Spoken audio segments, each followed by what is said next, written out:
Hi everyone, myself Arindam and I'm a legal intern at Lexis & Company. I hope every one of you are doing fine. So the topic today we'll discuss is about Article 21 in the Indian Constitution. So without further ado, let's get started. So the first question that comes to our mind is do we have a right to life? Yes, we do. We do have a right to life and personal liberty, but we do not have a right to die. So the Government of India Act 1935 provided for the establishment of Article 21 of the Indian Constitution declares that no person shall be deprived of his life or personal liberty except according to the procedure established by law. It comes under the Part 3 of the Indian Constitution, that is one of the fundamental rights guaranteed to all citizens of India. In this article, we will discuss about other rights and liberties that are a part of Article 21. Article 21 of the Indian Constitution. Article 21 is a fundamental right and is included in the Part 3 of the Indian Constitution. The right is available to all citizens as well as non-citizens alike. Supreme Court has described the right as the heart of the fundamental rights. According to Justice Bhagwati, Article 21 embodies the constitutional value of supreme importance in a democratic society. Article 21 secures two rights, the right of life and the right to personal liberty. Article 21 cannot be suspended during emergency. Now let's go to the meaning and the scope of the Article 21 of the Indian Constitution. So the right to life in Article 21 of the Indian Constitution does not mean animal existence or the mere act of breathing.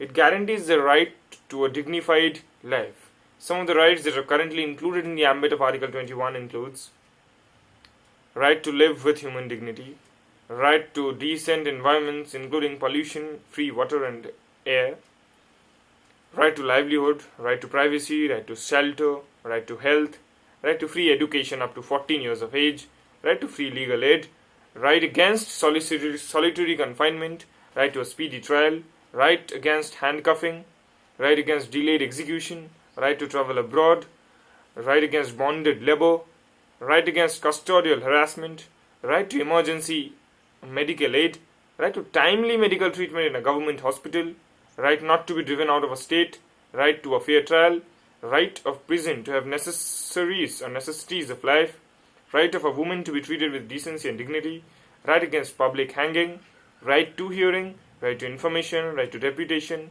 right of appeal from a judgment of conviction, right to social security and protection of the family, right to social and economic justice and empowerment, right against bar fetters, right to appropriate life insurance policy, right to sleep, right to freedom from noise pollution, right to electricity.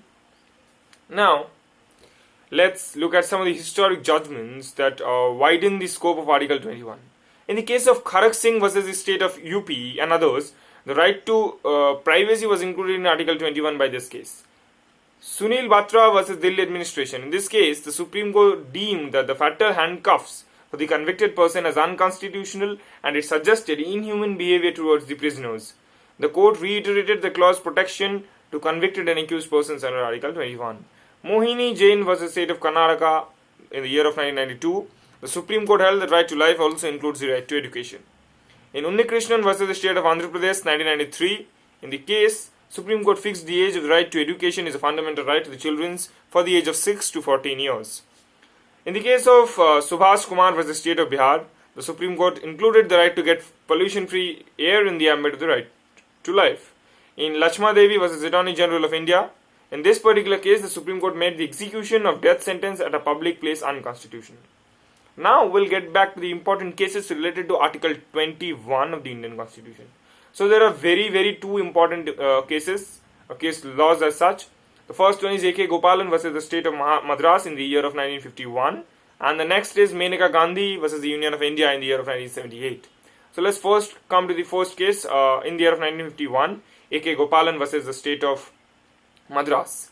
In the year of 1951, the Supreme Court has taken a narrow interpretation of Article 21 in this case.